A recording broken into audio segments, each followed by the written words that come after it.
Please consider contributing to the Trilby Reviews and Film Brits Patreon for just $1 a month to get exclusive access, early downloads, and also names in the credits. Links will be provided in the description below, as well as sources for the news story.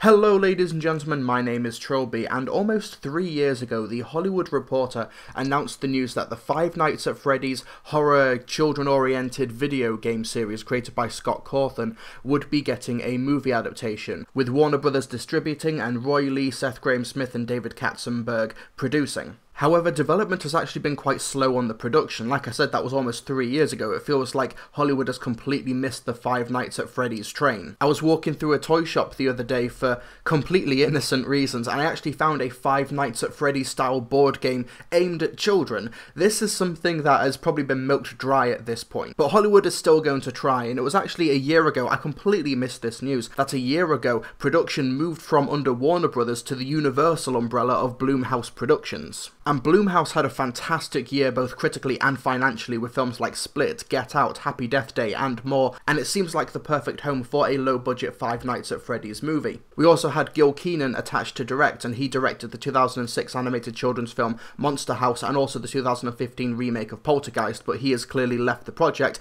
as we now have a new director announced by the official Blumhouse Twitter. At Blumhouse says, "Mr. Columbus, are you ready for Freddy? Hashtag Five Nights at Freddy's," and the picture has a Freddy Fazbear director's chair, and also next to it Chris Columbus. Now Chris Columbus is a well-known director. He is one of the top 10 highest grossing directors of all time when you take their worldwide box office as a cumulative. He is number 9. He's one space above Ridley Scott, whose highest grossing film was The Martian, and one space below Tim Burton, whose highest grossing film was the Alice in Wonderland remake. Chris Columbus's highest grossing film, for those of you who are wondering, is Harry Potter and the Philosopher's Stone, and the cumulative gross of all of his films equals $4.060 billion. And according to reports on the story, Chris Columbus is not only directing the film, but he will also write and produce, so he's heavily involved in this production. But apart from Chris Columbus writing, directing and producing, and also it being made under Blumhouse, there's not much more information to go off here. There's no release dates, there's no actors attached or anything like that. This is still quite early stages for the film, considering the fact that this was announced 3 years ago.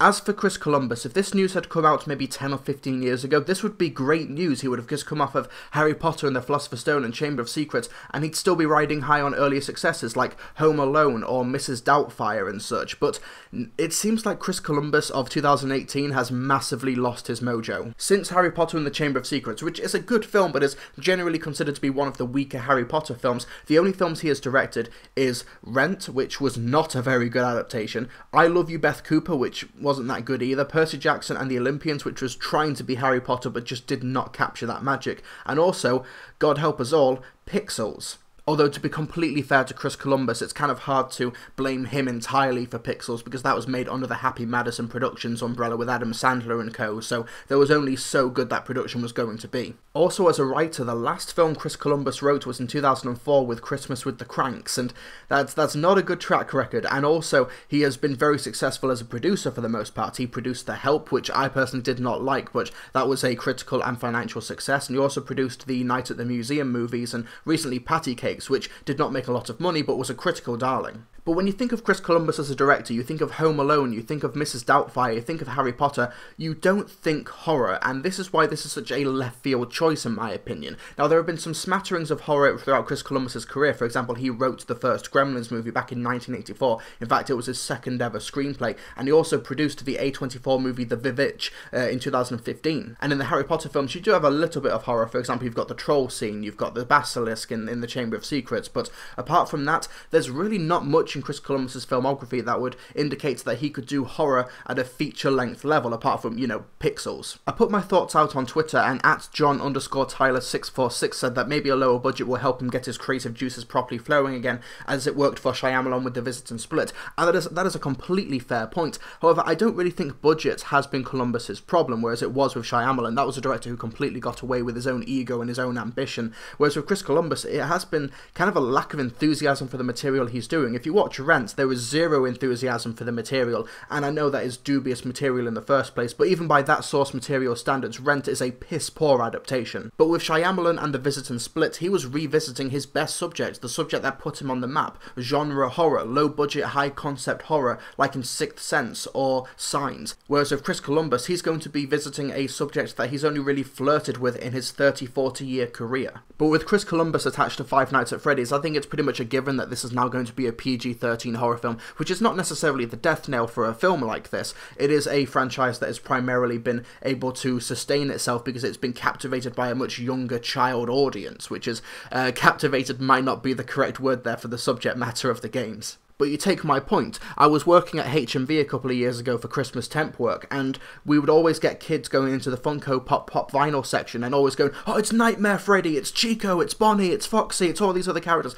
The kids love this stuff. They love the franchise, and even though it has been basically man-children online who have made it explode in popularity by doing fake screaming videos and such, it is children who have taken that baton and ran with it. So in that respect, Chris Columbus could be a decent outside-of-the-box choice if you just look at his filmography pre-Harry Potter. If you look at it post-Harry Potter, which, need I remind you, is a 15-year time span, that's a long time. That is basically even older than the average age of a Five Nights at Freddy's fan. You have a director whose best days are way, way in the past. He can always maybe rekindle that, who knows, he's not even 60 years old yet, but I'm not holding out much hope here. Don't misunderstand me, I'm not writing the project off. I think under Blumhouse it is the perfect home for Five Nights at Freddy's, but we'll have to find out in the near future. We do not have a release date for this film yet. So what do you folks think? Do you think that Chris Columbus is a good choice? Also, what is your favourite Chris Columbus directed movie? So no writing, no Gremlins, no Goonies, no Young Sherlock Holmes, films that Chris Columbus has directed. Please post in the comment section below, let me know what you think, and also who would you have had to maybe direct a Five Nights at Freddy's movie if Chris Columbus is not your choice? Let me know in the comment section below, and I'll see you folks next time.